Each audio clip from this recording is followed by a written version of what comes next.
और एक बात ये दज्जाली फितनों का दौर है। दज्जाली फितनों को समझने की ज़रूरत है। उन हदीस को मुस्लिम शरीफ या जहाँ पर तफसील से अलामात क़यामत अशरात-उस-साआ का तज़किरा है तो वहाँ पर उसको गौर से उलमा को पढ़ना चाहिए।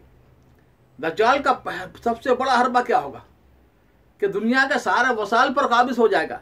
जो उसको खुदा मान लेगा उसकी जानवरों के थनों में दूध भर जाएगा, घरों में अनाज भर जाएगा और उसके खेती शर्तों को शादाब हो जाएगी, दरख्तों में फल लद जाएंगे। और जो खुदा नहीं मानेगा उसके फल सूख जाएंगे, घरों का अनाज खत्म हो जाएगा, सब कुछ। तो गोया यानी तमाम वसाइल पर वो काबिज हो जाएगा। आज दज्जाली ताकतें उसकी जानशीन है जो वहां तक पहुंचा रही है हमें, तो वो भी सारे वसाइल पर काबिज हो चुके। अल्लाह ने बड़ा अरबों का दिया था, निस्फ सदी से भी ज्यादा हो गया। वो चाहता दुनिया के वसाइल पर, लेकिन उन्होंने सिवाय अय्याशियों के, सिवाय गुलामी के, इन जो गद्दारी की थी खिलाफत उस्मानी से और जिनके वजह की थी बरतानिया फरांस, सिवाय इनकी गुलामी का कुछ नहीं किया।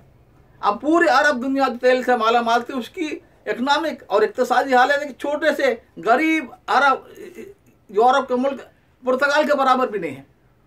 तो ये भी दज्जाली, और इस पर हमें दीनदारों को समझना चाहिए। देखिए हसन बन्ना का मैंने जिक्र किया रहमतुल्लाह अलैह कि उन्होंने लड़कों के लिए जो मदरसा बनाया, मदरसतुल हिरा, लड़कियों के मदरसा उम्महातुल मोमिनीन, तो वहाँ पर ये वो जानते थे गरीब माल, ये इकनॉमिक का दौर शुरू हो गया, सरमायादाराना, गरीब आदमी कैसे आला तालीम हासिल करेगा।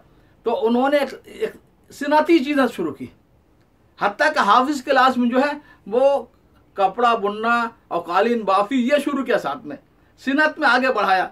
ये हमारे इस सबक हमारे बड़े सगीर के मदारिस को भी लेना चाहिए कि हर आदमी पढ़ने के बाद, मौली हाफिज कारी बनने के बाद वो फिर हाथ फैला देगा कि बस मुझे पैसे दो, मैं दीन का काम करूँगा। तो ये हमें खुद कफील, ये भी हमें ज़रूरी है। और तीसरी बात मैं अर्ज़ करना चाहता हूँ जो बहुत अहम है, वो ये कि देखिए बुजुर्ग को बुजुर्ग के दर्जे में रखो, उसको नबी मत बना लो।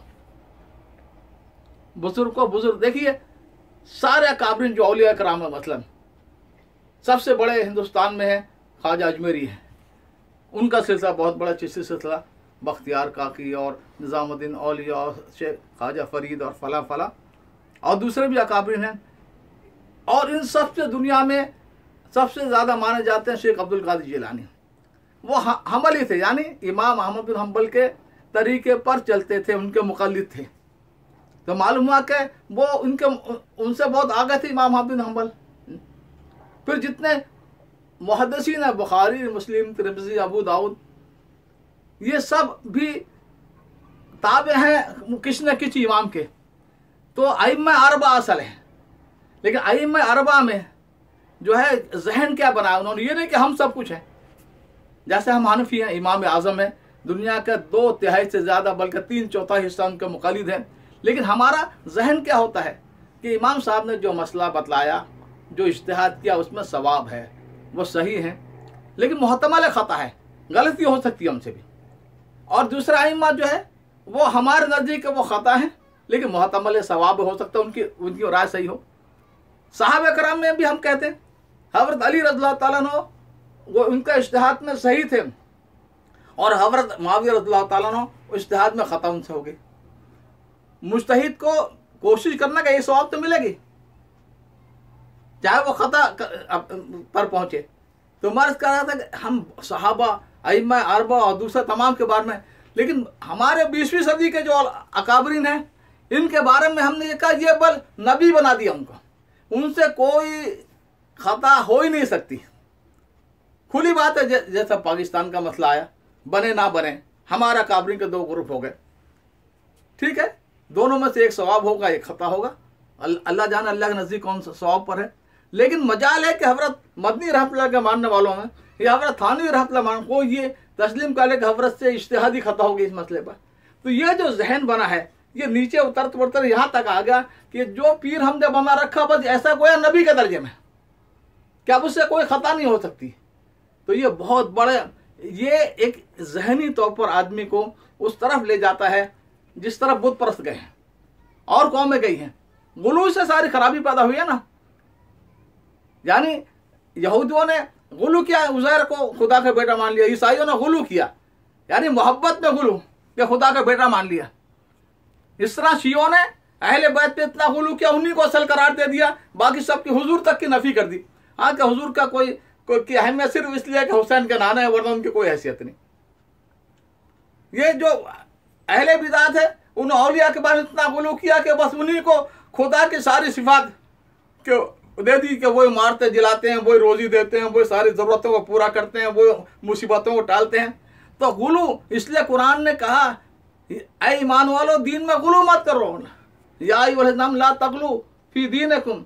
और यह गुलू हमारे में आ गया, अपने बुजुर्गों के बारे में भी आ गया, अपने मसलक के बारे में भी आ गया। तो हमें एक वसत, आज का दौर आलमगीरियत का दौर है और हमें पूरी दुनिया में मुख्तलिफ मसालिक के लोग हैं, मुख्तलिफ, हर एक अपने अपने इलाके के बुजुर्गों को मानता है, मुख्तलिफ बुजुर्गों को मानने वाले हैं।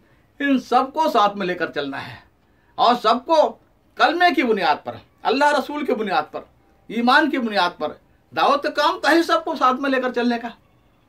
और दाई उस वक्त तक दाई बन ही नहीं सकता जब तक वो गुलू में अगर वो गुलू में आ जाए, अगर अपने इलाके के बुजुर्गों को माने सिर्फ। तो ये तबलीग में ये हमारे अहले गुजरात की वजह से, ठीक है, जिन बुजुर्गों से आप वाबस्ता हैं रहिए, बहुत अच्छी बात है, वो भी अल्लाह वाले थे, लेकिन सिर्फ ये ना समझिए कि यही हक है और बाकी दूसरा अकाबरीन के पास कुछ भी नहीं है। मैं देखता हूं, मैं बरसगीर के तीनों मुल्कों में जाता हूं, बल्कि हिंदुस्तान के भी मुख्तलिफ इलाकों में, तो यानी कि हर आदमी आने वाले ज़ायरीन उलमा या इसकी कदर करता है। लेकिन गुजरात में मैंने देखा कोई भी आ जाए, एक मुदर्रिस जो निचले दर्जे का, वो भी अपने मसला छोड़कर उठने के लिए तैयार नहीं, कोई इकराम।